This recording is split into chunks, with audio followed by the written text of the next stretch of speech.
Allah Subhanahu ve Teala Kur'an-ı Kerim'de buyurur, her bir kəs ölümü dadacaqdır. Şübhəsiz ki, mükafatlarınız qiyamət günü tamamilə veriləcəkdir. Oddan uzaqlaşdırılıb, cənnətə daxil edilən şəxs muradına çatacaqdır. Həqiqətən dünya həyatı aldadıcı həzdən, əyləncədən başqa bir şey deyil. Bəli, doğrudan da ölüm haqdır. İnsan bu dünyaya öz arzusu ilə gəlmədiyi kimi, buradan gedişi də onun öz arzusu ilə deyil. Ölüm nə bir gözəli bu dünyada bıraxar, nə də bir pəhləvan onun pəncəsindən qurtara bilməz. Hələ indiyə qədər ölmə qalib gələn biri yaradılmayıb və ölümün əlindən qaçıb bir yerdə gizlənmək də mümkün deyil. Necə ki, Allah-u Zülcəlal və İkram Qur'an-ı Kerimdə buyurur, harada olursanız olun, hətta uca və möhkəm qalaların içində olsanız belə, ölüm sizi mütləq haqlayacaq. Ona görə də heç bir zalim bu dünyada əbəd qalmayacaq. Bəli, həqiqətən ölüm hər kəs üçün var və əcəl hər saniyədə bizi yaxlaya bilər. Çünki qüdrət qələmi ilə hər kəsin alnına kullu nəfsin zəiqətul məvt yazılıb. Yəni hər can ölümü dadmalıdır. Əgər belədirsə, bəs nə üçün insanlar bu dünyaya aldanırlar? Bu dünyada əbədi qalacaqlarmış kimi onu qucaqlayıb dururlar. Üzlərini hər yerdən çevirib, yalnız bu dünyanın gözünə baxırlar. Bir çevirib baxmırlarmı ki, axirət də var. Və bu aldanışı da çox tezliklə ödəyəcəklər. Ölüm onlara gəldiyində artıq heç bir sədəqənin xeyri olmayacaq. Necə ki, eyni ilə Müminun surəsində Allah Subhanahu və Teala buyurur, nəhayət müşriklərdən birinin ölüm gəldiyi çatdığı zaman o belə deyər, Allahümmə, mən geri qaytar. Bəlkə indiyə qədər zayi etdiyim ömrüm müqabilində yaxşı bir iş görüm. Xeyr, bu onun dediyi boş, faydasız bir sözdür. Onların önündə dirilib haqq hesab üçün Allahın huzurunda duracaqları günə, qiyamət gününə qədər mane vardır. Sur çalındığı gün artıq aralarında nə qohumluq olar, nə də onlar bir-birindən soruşub halal-val tutarlar. Məhz tərəziləri ağır gələnlər nicat taparlar. Tərəziləri yüngül gələnlər isə özlərinə ziyan edənlərdir. Onlar cəhənnəmdə əbədi qalarlar. Cəhənnəm o da onların üzünü yandırar, onlar orada dişləri ağarmış vəziyyətdə durarlar. Məgər mənim ayələrim sizlərə oxunmurdumu? Siz isə onları yalan hesab edirdiniz. Onlar deyərlər, ey Rəbbimiz, rəzil taleyimiz bizə qəlbə çaldı və biz haqq yoldan azan bir cəmaat olduq. Ey Rəbbimiz, bizi cəhənnəm odundan çıxart. Əgər bir də qayıtsa o dünyaya şübhəsiz ki, zalim olarıq. Allah buyurdu, orada zəlil, məyus vəziyyətdə durun qalın və mənə heç bir şey deməyin. Çünki bəndələrimdən bir zümrə var idi ki, onlar, ey Rəbbimiz, biz iman gətirdik, artıq bizi bağışla, bizə rəhm et, sən rəhm edənlərin ən yaxşısan deyirdilər. Siz isə onları məsxərəyə qoyurdunuz, məni yada salmağı belə siz unudurdunuz, siz onlara gülürdünüz. Həqiqətən mən səbr etdiklərinə görə onları mükafatlandırdım, onlar nicat tapanlar, uğura çatanlardır. Allah qiyamət günü kafirlərə belə buyuracaqdır, yer üzündə neçə il qaldınız? Onlar bir gün, yaxud da bir gündən də az deyə cavab verərlər. Allah Subhanahu wa Ta'ala buyuracaq, əgər bilirsinizsə siz çox qaldınız, yoxsa sizi əbəs yerə yaratdığımızı və hüzurumuza qaytarılmayacağınızı günah edirsiniz. Həqiqətən insan ölüm vədəsinə gedən bir yolçudur. Ana bətnindən bu yalancı dünyaya ayaq basdığı gündən bəri məzara hər gün bir addım daha yaxınlaşır. Arxasınca əcəl, qarşısında qəbir vardır. Və Allahın mülkündən başqa gedə biləcək bir yer yoxdur. Varlı, kasıb, gözəl, çirkin, qoca, cavan, mömin, kafir, kişi, qadın, hər kəs ona dönəcək və hər kəs hesaba çəkiləcək. Dünyada elə bir saat, elə bir dəqiqə və elə bir saniyə yoxdur ki, yüzlərlə insan ölüm şərbətini içir və yenə eyni vaxtda yüzlərlə körpə dünyaya gözlərini açır. Biri bu qapıdan dünyaya girir, biri o birisindən dünyadan çıxır. Və bu ilahi nizam ta qiyamət gününə qədər davam edəcəkdir. Ölümsüz olmaq yenə ancaq ölməklə mümkündür. Əsl dirilik, həyat isə ölümdən sonradır. Və bilməliyik ki, əsl olan şey yaşamaq deyil, ölməkdir. Ölmədən əvvəl ölmək hikmətinə çatmalıyıq. Çünki müminin ruhunun bədəndən ayrılması Əsrin həbsdən qurtarması kimidir. Necə ki, Rasulullah sallallahu aleyhi və səlləm buyurur, həqiqətən dünya müminin zindanı, kafirin isə cənnətidir. Ahirət isə müminin cənnəti, kafirin isə zindanıdır. Ona görə mümin öldükdən sonra bu dünyaya qayıtmağı əsla istəməz. Yalnız şəhidlərdən başqa. Çünki şəhidlər Allahdan bu dünyaya qayıdıb onun yolunda yenidən şəhid olmağı arzu edərlər.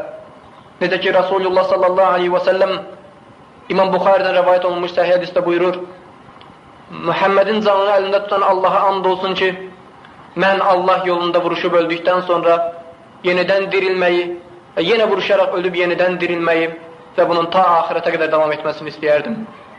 Həqiqətən ölüm hər bir müsəlmana hədiyyədir. Möminlərə ən gözəl hədiyyə ölümdən olan sevincdir.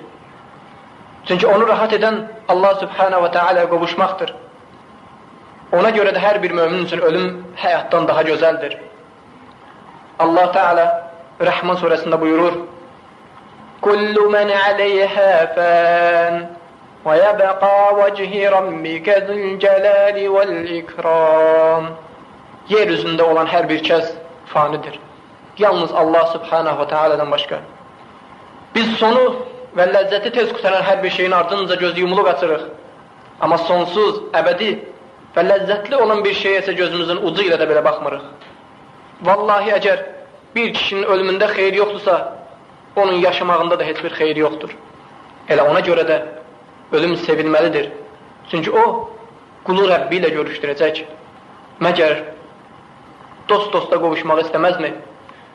Necə ki, ölüm mələyi Xəlilullah İbrahim əleyhissalamın ruhunu almaq üçün ona xəbər verəndə, İbrahim əleyhissalam belə dedi, ey mənim Rəbbim, məgər dost-dostun da canını alarmı?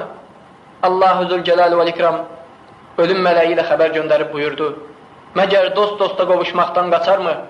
İbrahim əleyhissalam bunu eşidəndə dua etdi və dedi, ey Rəbbim, nə olur?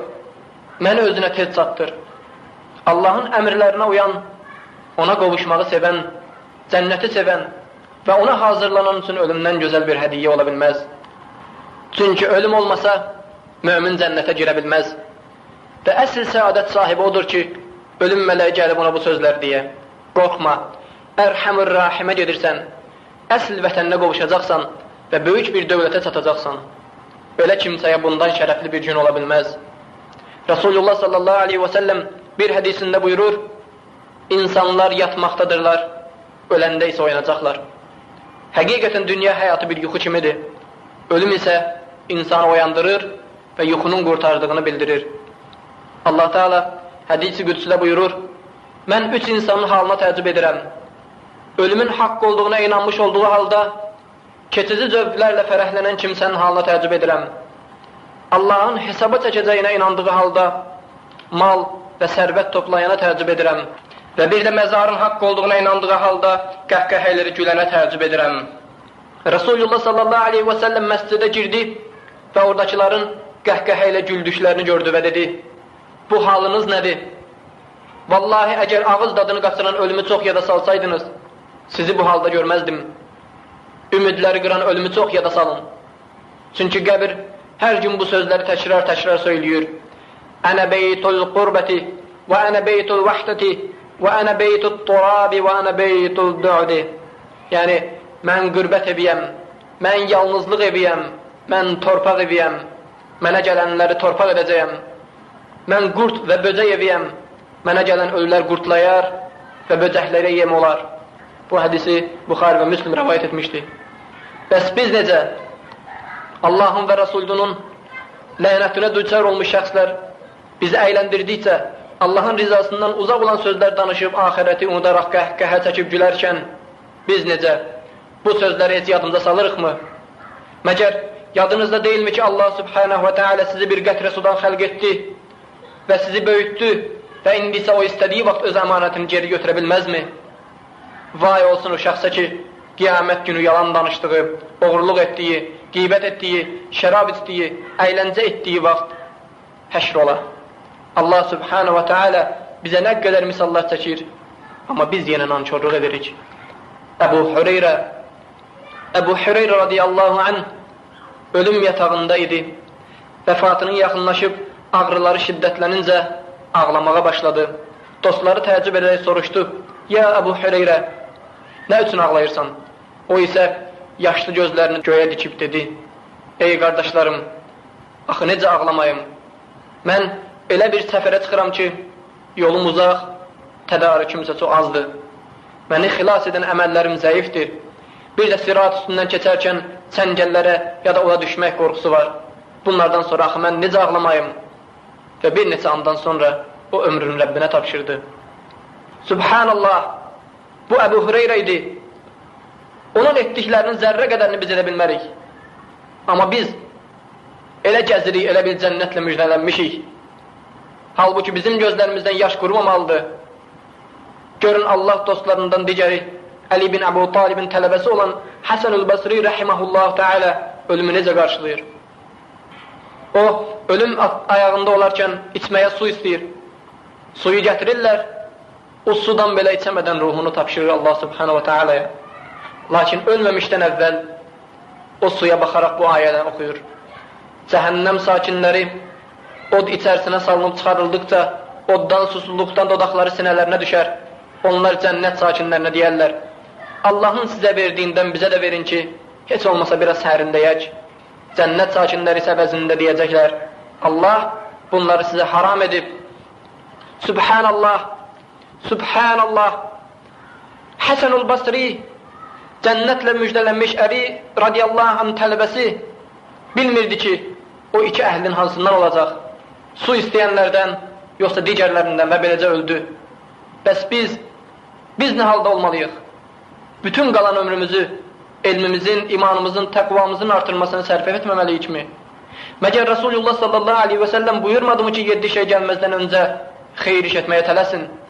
Yoxsa siz insanlara özünü və dinini unutduran kasıblığı mı, üsyan etdirən zənginliyi mi, bədənini yox edən xəstəliyi mi, ağlı aparan qocalığı mı, insanı alıb aparan ölümü mü, gələcəyin şərlisi olaraq gözlənilən dəccalı mı, yoxsa acısı və bəlası daha şiddətli olan qiyamət günü mü gözləyirsiniz?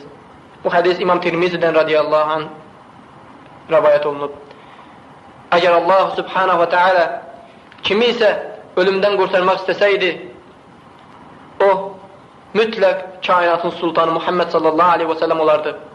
Amma Allah subhanahu wa ta'ala Quran-ı Kərimdə bunun əksi olaraq buyurur: "Ya Muhammed, səndən əvvəl də dünyada heç kəsə əbədi həyat ölməzlik vermədik.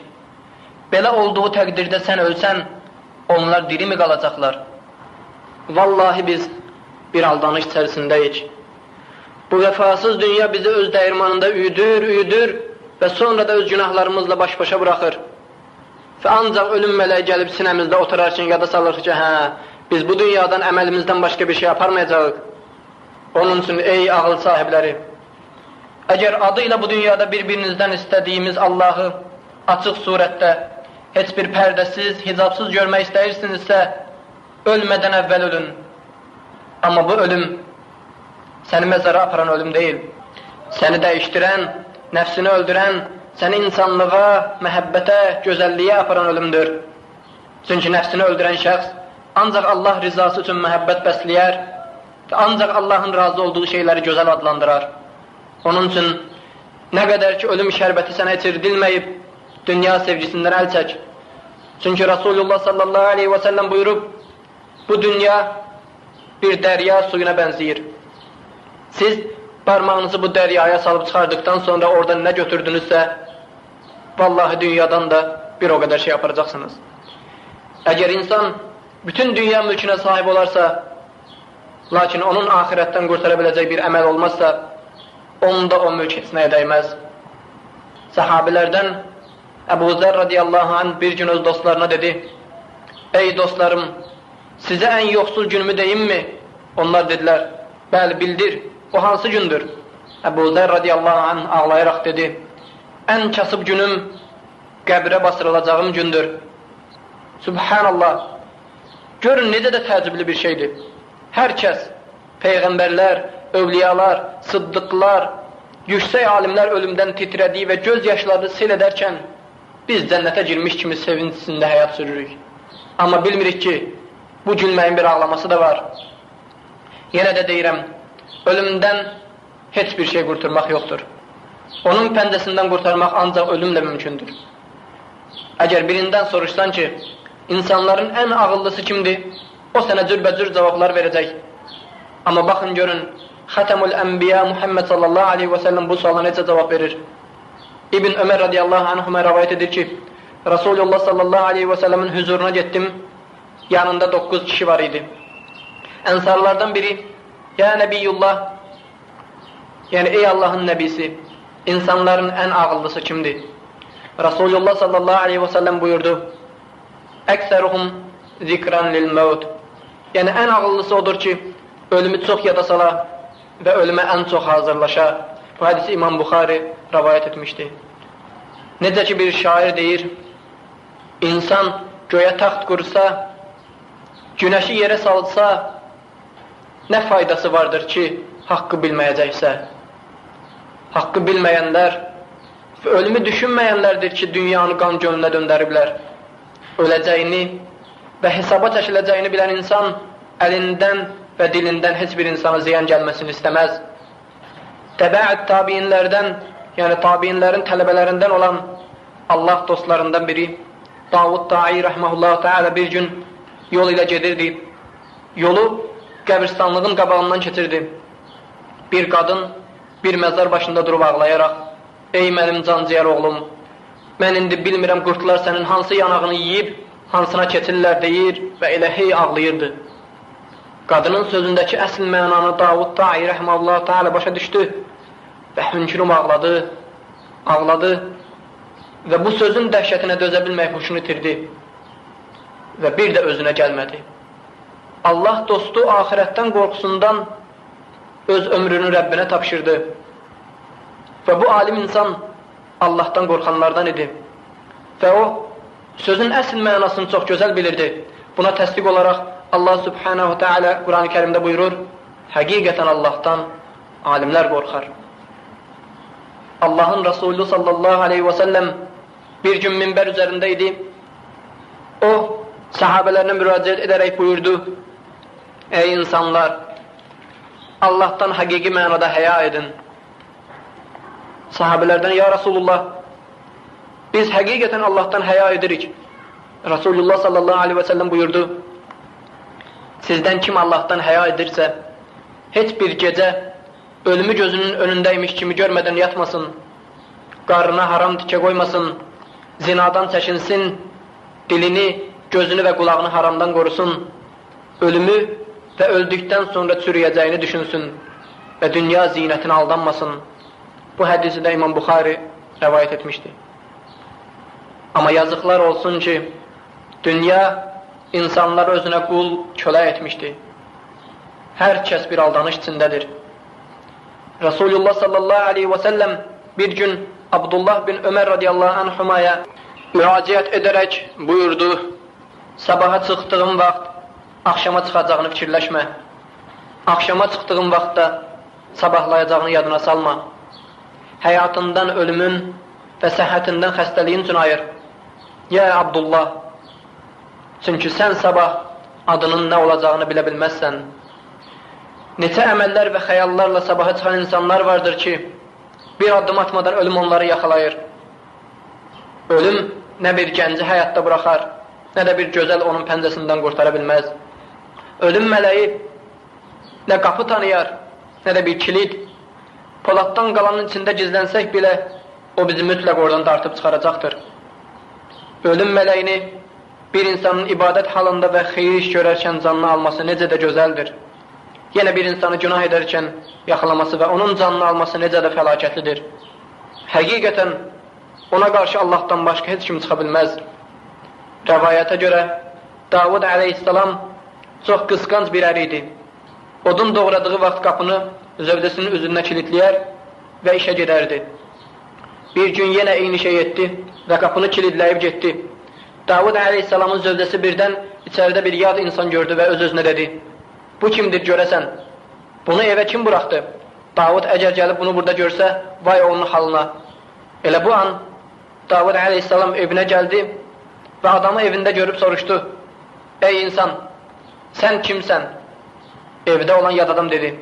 Heç bir hükümdardan korkmayan, bir yerde mani olunmayan bir kimseyim.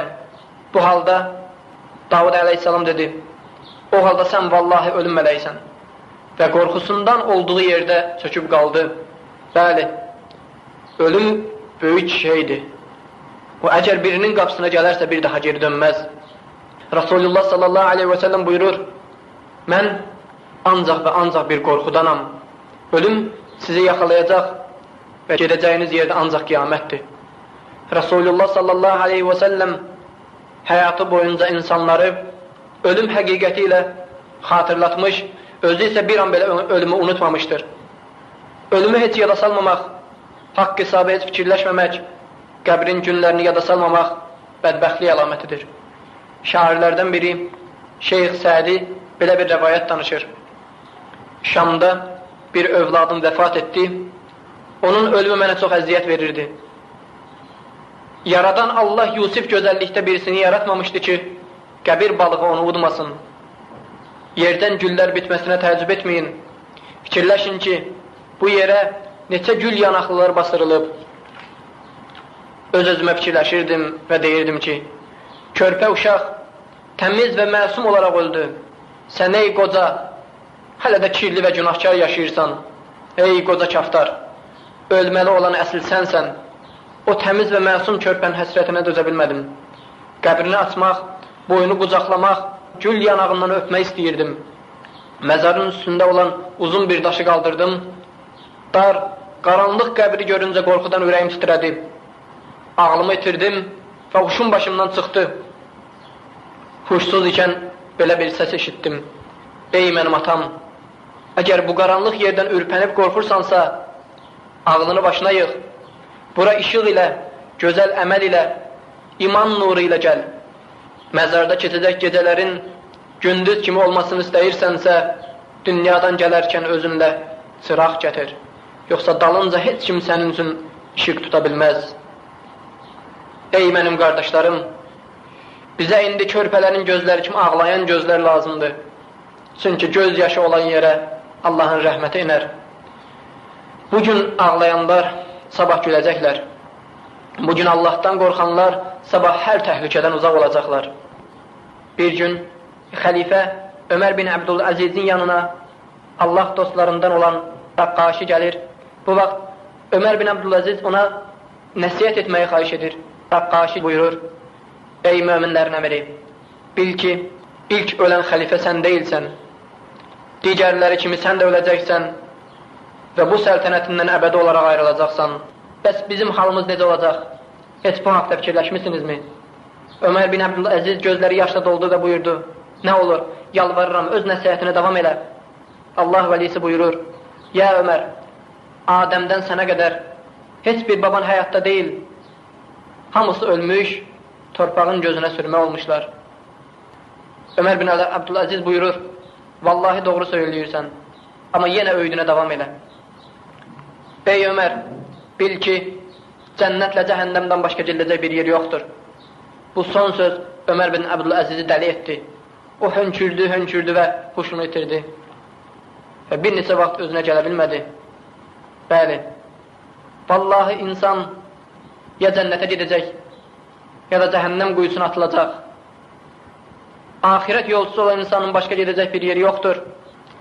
Əmir-əl-Müminin Ömər bin Əl-Xattab radiyallahu anh xəlifəliyi vaxtı hər gecə çıxardı Mədinənin küçələrinə gəzməyə, müsəlmanların yaşayışlarını yoxlamağa. Bir gün o bir müsəlmanın evinin yanından keçərkən pəncərədən birinin Tur surəsini oxutduğunu eşitdi. وَالطُّورِ وَكِتَابٍ مَسْطُورٍ فِي رَقٍّ مَنْشُورٍ وَالْبَيْتِ الْمَعْمُورِ وَالسَّقْفِ الْمَرْفُوعِ وَالْبَحْرِ الْمَسْجُورِ إِنَّ عَذَابَ رَبِّكَ لَوَاقِعٌ مَا لَهُ مِنْ دَافِعٍ. And olsun Tur dağına, and olsun yazılmış kitaba açıq dər üzərində, and olsun Beytul Məmura, and olsun uca tavana və dolub doşan dənizə. Həqiqətən Rəbbinin əzabı mütləq olacaq və onu heç kəs dəf edə bilməz. bu ayələri eşitdikdən sonra Ömər radiyallahu anh huşunu itirdi. O 4 ay xəstə yatdı və bütün sahabilər onu ziyarətə gəldilər. Subhanallah. Ağıl pul və satılmır ki, gedib alasan. Həqiqətən, əsl ağıl sahibləri necə Rasulullah sallallahu aleyhi və səlləm buyurdu, ölümü yada salanlardır. Əsl ağıl sahibləri və qəlb gözləri kövrək olanlar belələridir. Onlar bütün ömürlərini ağlayıb, sızlayıb, qanadı yaralı quşlar kimi çırpınıb qalmışlar. Çünki əsl ağıl insandan bunları tələb edir. Ey insan, sən gözünü bugün aç. Çünki sabah ölüm səni ağlayanda gözünü açacaqsan, amma onda bu ayanış sənə heç bir fayda verməyəcək. Yenə İslam alimlərindən olan Abdullah Əl-Bəcəli radiyallahu anh qəbir günlərini yada salıb ağlayırdı. Gecələri başını səcdəyə qoyar, Rəbbinin dərgahında hönkürərək buyurardı: Allahümmə, mən ölümü uzandıqca günahı çoxalan bir qulam. Mən nə vaxt bir günahı tərk etmək istəsəm, başqa bir şəhvət qarşıma çıxar. Allahümmə, sən mən nəfsimin şərri ilə üz-üzə qoyma. Həqiqətən sən təvvab və rəhimsən. Vay olsun sənə ki, günahının biri qurumamış, digərini edirsən. Gedəcəyin yerdə cəhənnəmdirsə, vay olsun sənə. Allah subhanahu və teala Quranda buyurur: mən sizin aranızda ölümü yarattım ki, siz ibrət alasınız. Bütün Allah dostları Allahın bu sözünü çox gözəl dərk edirdilər. Və doğrudan da onlar ibrət aldılar. Bəs biz onların həyatlarına baxdıqca elə bilərik ki, onlar mütləq cənnətlik deyirlər. Amma onlar bütün gecələri ağlayaraq qiyamətin dəhşətindən qorxurdular. Necə ki, Həsən-ül Basri rəhiməhullahu teala buyurur: əgər biz sahabiləri görsəydik, biz deyərdik ki, onlar məcnundurlar, onlar dəlidirlər. Əgər onlar bizi görsəydilər, onlar deyərdilər ki, bunlar müsəlman deyirlər. Zərar ibn Avf radiyallahu anh çox kövrək alimlərdən idi. Elə bir namazı olmazdı ki, göz yaşlarını tökməsin. Bir gecə o qalxmış, gecə namazına durmuşdur. Quran ayələrini oxuyaraq bu ayəyə gəlib çatdı. فَإِذَا نُكِرَ فِي النَّاقُرِ Boruya İsrafil üfürdüyü vaxt bu ayəni təkrar oxuyur və hönkürüb ağlayırdı. Və birdən ürəyi sancdı və huşunu itirdi. Və bir daha Zərar ibn Avf gözlərini aça bilmədi. Qiyamətin dəhşəti onun ürəyini sancmışdı və cəhənnəmin qorxusundan ruhunu tapşırdı öz Rəbbinə. Həqiqətən ölümün beləsi necə də gözəldir. Başqa bir Allah dostu Abdülqadir Əl-Cövlani rəhməhullah teala öz oğluna belə müraciət edir və öz nəsihətində buyurur: ey oğlum, Allahdan başqa şeylərlə qəlbini doldurma. Çünki ölüm sənə gələndə səni hər şeydən ayıracaq. Sənə yaxın olan hər şey ölüm gəlində səni tərk edəcək. Əgər elədirsə, onlar səni tərk etməzdən əvvəl sən onları tərk et. Onlar səndən ayrılmazdan əvvəl sən onlardan ayrıl. Beləcə qəbir səni cənnətə götürən bir yol olsun və ölmədən əvvəl öl. Həm özündən vaz keç, həm də onlardan vaz keç. Beləcə əsl diri ondan olacaqsan. Həqiqi həyata qovuşacaqsan. Zahirdə ölü kimi, qəlbində isə diri ol. Yenə bir gün bir adam Yahya Əl-Bəqqai rəhməhullah teala'nın yanında Quran-ı Kərim oxuyurdu. Rəblərinin qarşısında dayandıqları vaxt sən bir onların halını görərdin. Ayəsinə çatanda Yahya rəhməhullah teala bu ayənin dəhşətindən titrəməyə başladı və bütün tər onu bürüdü. Birdən əşhədu ən la ilahə illallah dedi və ruhunu Allah subhanahu wa ta'ala'ya tapşırdı. Bəli, həqiqətən bilənlə bilməyən eyni ola bilməz. Qiyamətin dəhşəti ağılları başdan alır, analar öz uşaqlarını tərk edər, insanlar sərxoş kimi olarlar. O gün gəlmədən əvvəl bu gün tövbə edək və günahlarımıza görə çox ağlamağımız gərəkdir. Bunu bilmək lazımdır ki, ahirəti, qiyaməti inkar etmək insanı ölümdən qurtara bilməz. Əksinə, ancaq cənnətə girməsinə mane olar. Çünki ahirətə iman gətirmək imanın şərtlərindəndir. Elə insanlar vardır ki, Allah Subhanahu Teala onlara mülk, var-dövlət bəxş etmiş, amma onlar ahirəti inkar edirlər.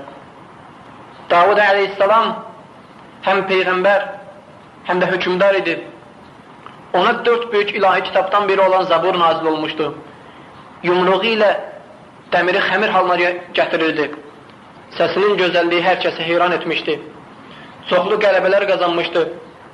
Həmçinin Calutun ordusunu məğlub etmişdi. Böyük bir səltənəti var idi. Bir gün taxt tacına çıxmaq istəyərkən ölüm mələyi gəldi və dedi: "Ey Allahın elçisi, əmanətini almağa gəldim, hazır ol." Davud Aleyhisselam, heç olmasa imkan ver, taxt tacıma əyləşim, sonra canımı al dedi. Göydən ölüm gətirən, ananı baladan ayıran və Allahdan başqa heç kimsədən qorxmayan ölüm mələyi dedi: "Xeyr, ey Allahın elçisi, taxt tacına əyləşməyə icazə yoxdur. Ömrün bu anda tamam oldu, nə bir artıq nəfəs ala bilərsən, nə də bir iş görə bilərsən." Və Davud Aleyhisselam taxtına belə otura bilmədən ölüm mələyi ona apardı. Əlbəttə, bizi də ölüm gəmisi axirət dənizinə sürükləyəcək. Əgər belədirsə, biz heç ölməyəcək kimi bu dünyada nə üçün gəzirik? Həqiqətən indi dünyada neçə milyard insan var, bilmirəm. Amma onu bilirəm ki, 100 il sonra indi həyatda olanların heç biri dünyada olmayacaq. Hamısı axirət yurduna səfər edəcəklər və dünya başqalarının əlinə keçəcəkdir. Heç kim bu dünyada öz arzusuna çatmadan ölüm onu öz dəyirmanında üydür. Allahın müttəqi dostlarından olan Həsən bin Sinan önüm ayağında olarkən dostları ondan soruşurlar: "Ey Həsən, özünü necə hiss edirsən?" Həsən rəhməhullah Teala belə cavab verir: "Əgər cəhənnəmdən qurtara bilsəm, onda yaxşıyam." Onlar dedilər: "Bir şey istəyirsənmi?" "Bəli, ölməzdən əvvəl səhərə qədər namaz qılmaq və Rəbbimin rizasını qazanmaq istəyirəm. Bilmirəm, bir daha belimi düz tuta biləcəyəmmi və vay olsun boş keçirdiyim vaxta." Ey mənim qardaşım, sən heç fikirləşirsənmi bu böyük insanların dərdi nə idi və sənin bu halın nədir? Sabah əcəl sənin də üzərinə öz qoşununu göndərəcək və sən çox alçaldılaraq məğlub ediləcəksən və sən dünyada heç yaşamamış kimi olacaqsan. Allahın aslanı və Övliyalar Sultanı Ali bin Əbu Talib radiyallahu anh oğlu Həsənə belə nəsiyyət edərək buyurur: "Həqiqətən dünya çox əcaib bir şeydir. Ondan heç kimə dost olmaz. Kim desə ki, dünya insanın dostudur, vallahi o aldanmış olar. Ona görə də vaxt bitmədən, qüdrət əldən getmədən axirət üçün tədarik göl. İnsan bu dünyada axirət üçün nə xərcləyirsə, sabah onu görəcək. Ona görə də dünyaya qəlbən bağlananlar və hər şeyi biz edirik, biz qazanırıq deyənlər, sonunda bir parça kəfən də dünyadan ayrılacaqlar. Dünya onları günahları ilə bərabər qara torpağa qarışdıracaq." Allah Subhanahu wa Ta'ala Cümə surəsində buyurur: "De ki, qastığınız ölüm mütləq sizi tapacaq, sonra da görünən və görünməyən aləmləri bilən Allaha döndürüləcəksiniz və O sizə etdiklərinizi xəbər verəcək." Necə ki, Rasulullah sallallahu aleyhi və səlləm buyurur: "Allah insanı yaratdığından bəri insan ölümdən daha sıxıntılı bir şeylə qarşılaşmamışdır. Ölüm isə özündən sonra başa gələcək şeylərin ən zəifidir, ən xəfifidir." Hədisdəki insan ölümdən sıxıntılı bir şeylə qarşılaşmayıb mənası, ölümün acısından, ruhun bədəndən çıxarkən verdiyi əziyyətdən və insanın ölüm anında çəkdiyi ağrılardan xəbər verir. Hətta Allahın ən sevimli qulu olan Peyğəmbərimiz Muhammed sallallahu aleyhi və səlləm də ölüm acısı çəkmişdi. Bu barədə Ayşə radiyallahu anhə buyurur: "Mən Rasulullah sallallahu aleyhi və səlləmin ölümün şiddətini gördüyündən sonra heç kimin ölümünün asan olmasına qibtə etmədim və onu heç vaxt arzu etmədim." Hədisi İmam Tirmizi rəvayət etmişdi.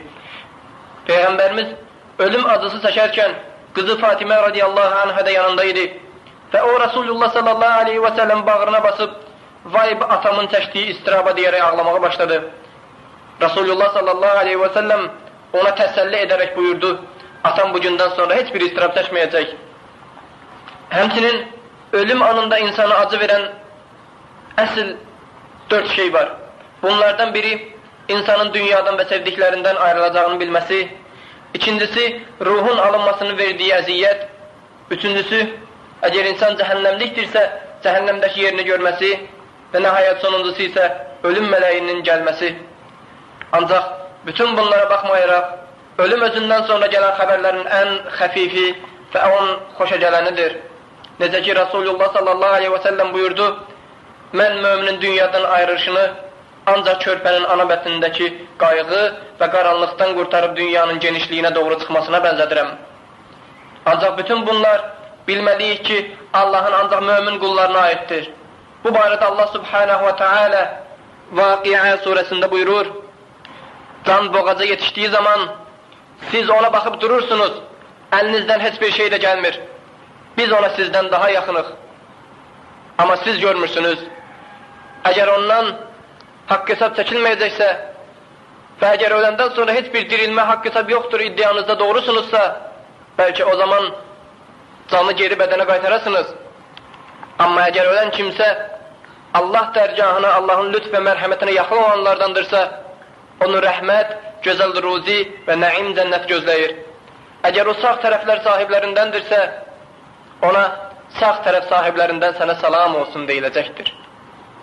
Eğer ölen kafirdirse onda eksine olarak ölüm özünden sonra gelenlerin en eziyetsizi olacak. Ölüm, ruhun bedenden çıkması, qəbir, kıyamet, hak hesap ve nihayet cehennem azabı nispetinde çok cüzi bir şey olacak.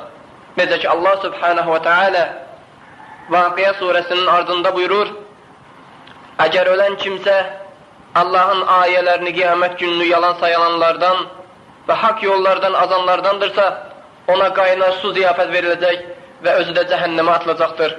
Şüphesiz ki bu tekzip olunmaz bir hakikattir. Ey bu dünyanın ve nefslerinin şerrine aldanmışlar! Bilin ki siz indi varsınız ama siz öleceksiniz. Sizi lüt soyundurup yiyecekler ve bu dünyada giydikleriniz giyimlerden farklı olarak size dümma kefen giyindirilecek ve onun düğmesi de ancak ipten olacak.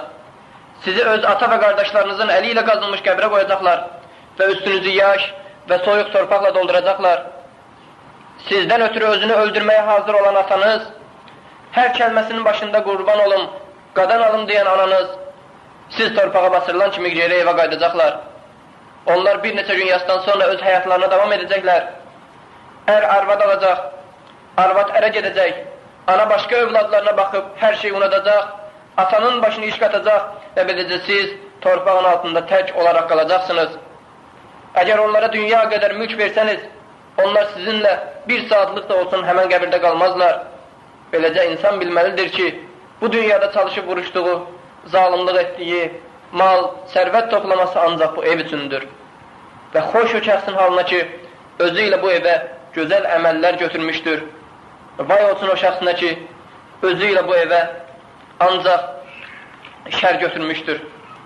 Onun için ölüm bize gelip satmazdan evvel biz ettiğimiz her bir günaha göre böyüklüğüne, kiçikliyine bakmayarak sidq ürəkdən Allah'a tövbə etməliyik. Necə ki Allah subhanahu ve teala Kur'an-ı Kerim'de buyurur, ey iman getirenler, Allah'a samimi qəlbdən tövbə edin. Başka ayədə, Rabbinizden bağışlanma dileyin ve sonra ona tövbə edin. Həmçinin Nur suresinde Allah subhanahu ve teala buyurur, ey müminler, hamılıkla Allah'a tövbə edin ki, belki saadete satasınız. Ümumiyyətlə tövbə, Ərəb dilindən dövmək, geri qayıtmaq deməkdir. Yani ettiğimiz her bir günaha, her bir pis əməldən əl çəkib, geri dönməliyik. Həmçinin alimler, tövbənin 4 şərti olduğunu bildirmişler. Bunlardan birincisi, ettiğin günaha göre peşman olmalısan. İkincisi, bu günahtan uzaklaşmalısan. Üçüncüsü, bir daha bu günaha qayıtmamalısan. Ve nihayet dördüncüsü, hak sahibine hakkını qaytarmalısan. Onun için tövbe etmek ham için lazımdır. Allah subhanahu ve teala Resulullah sallallahu aleyhi ve sellemin keçmiş ve gelecek günahlarını bağışlamasına bakmayarak o buyurur, Allaha and içirəm ki, mən gündə 70 dəfədən daha çox Allahdan bağışlanma diləyirəm və ona tövbə edirəm. Hədisi İmam Buxari rivayet etmişdir. Həmçinin Allah subhanahu wa ta'ala Zumar surəsində buyurur: Ey günah etməkdə özlərinə zülm etmiş qullarım, Allahın rəhmətindən ümidinizi kəsməyin. Həqiqətən Allah bütün günahları bağışlayandır. Çünki o Rəhman və Rəhimdir.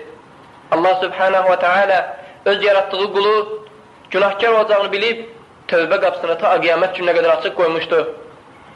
Həmçinin necə ki Quran-ı Kərimdə buyurur, əgər siz Allaha tövbə etməsinizsə, Allah elə bir qövm gətirər ki, onlar günah edərlər və günahlarına görə tövbə edərlər. Rasulullah sallallahu aleyhi və səlləm öz hədisində buyurur, hər bir Adəm oğlu günah edəndir, amma günah edənlərin ən xeyirlisi tövbə edənlərdir. Hədisi İmam Tirmizi və İbn Məcə rivayet etmişdir.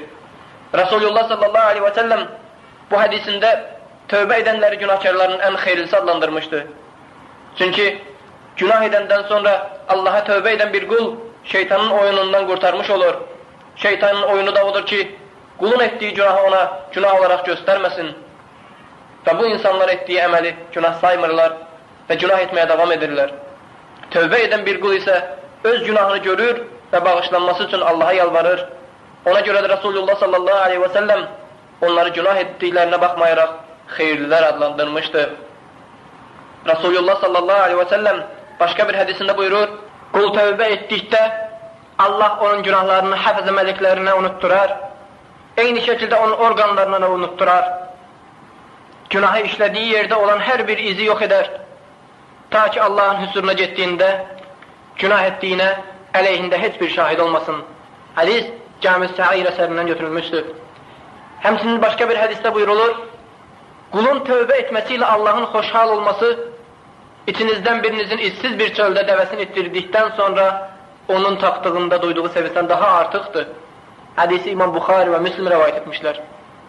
Bugün hər addımımız günah, küfür, haramdır. Onun üçün gərək hər gün, hər saat, hər dəqiqə Allahdan bağışlanma diləyək.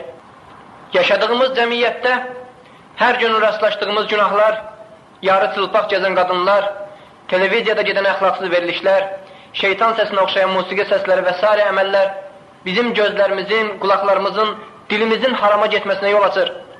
Onun üçün gərək çox tövbə edək.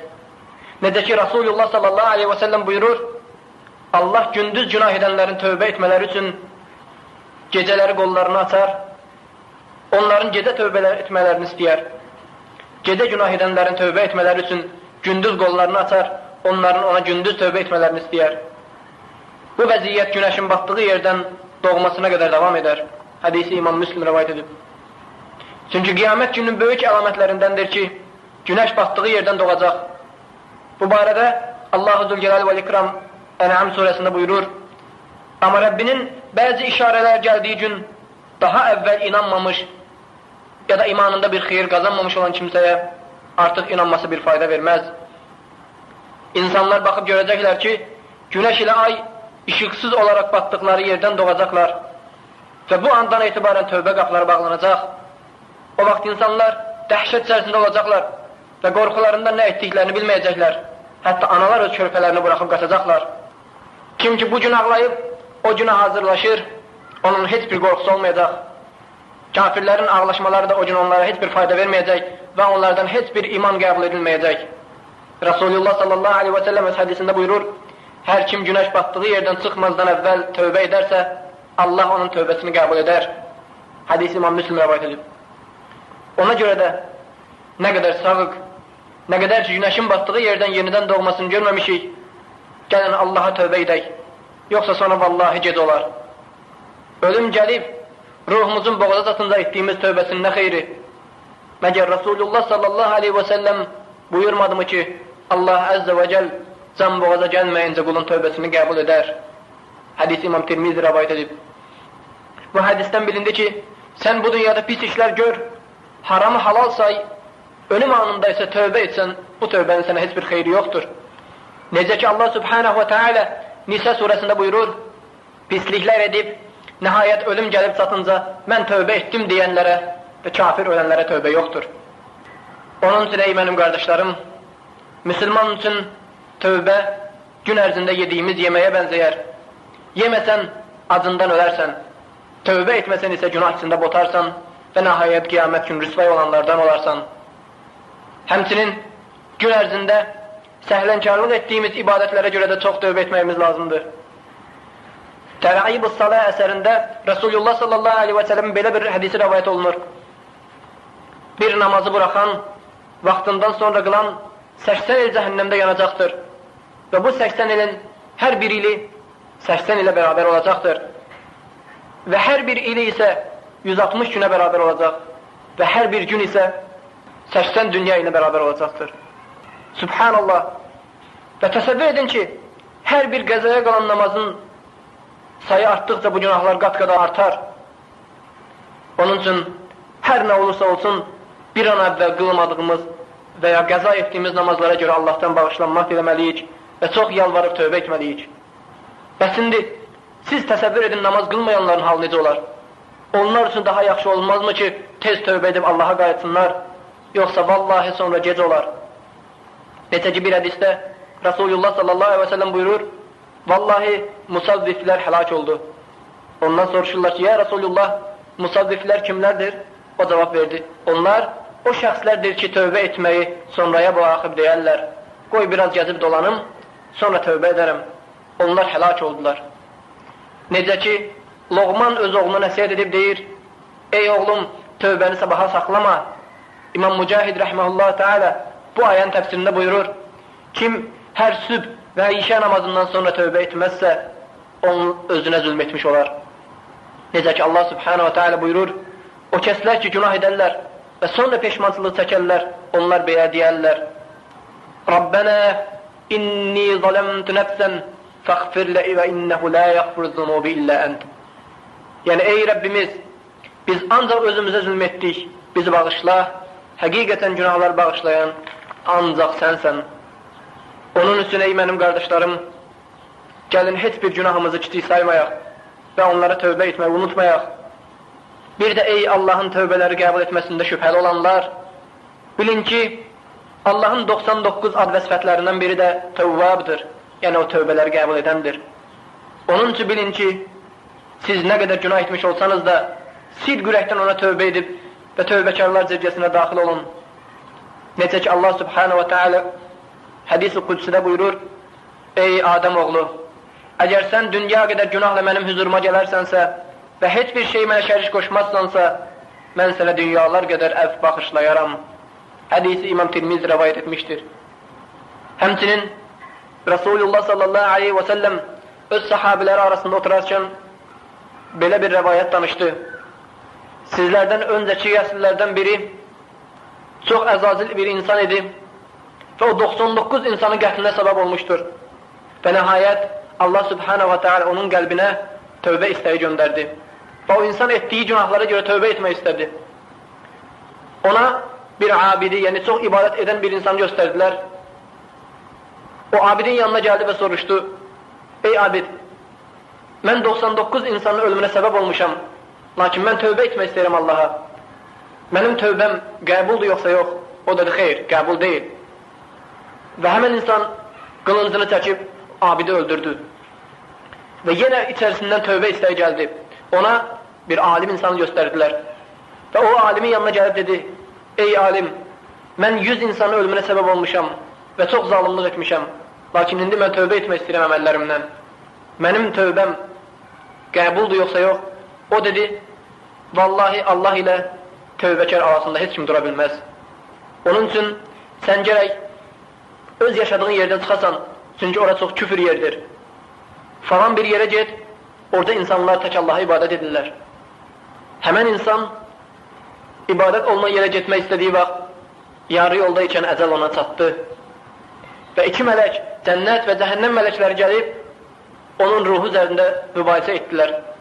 Cənnət mələyi dedi ki, bu insanın ruhu cənnətlikdir. Çünki o, öz Rəbbinə tövbə etməyə gedirdi. Cəhənnəm mələyi isə dedi, xeyr, o adam cəhənnəmlikdir. Çünki 100 insan ölümündən başqa heç bir xeyir iş görməyib. Bu an Allah subhanahu wa ta'ala onları üçüncülərlə əlavə etdi. Üçüncü gələn mələk onlara dedi, yaşadığı yerdən öldüğü yere kadar olan mesafeni ve öldüğü yerden geleceği yere kadar olan mesafeni ölçün. Ve onlar mesafeni ölçtüler.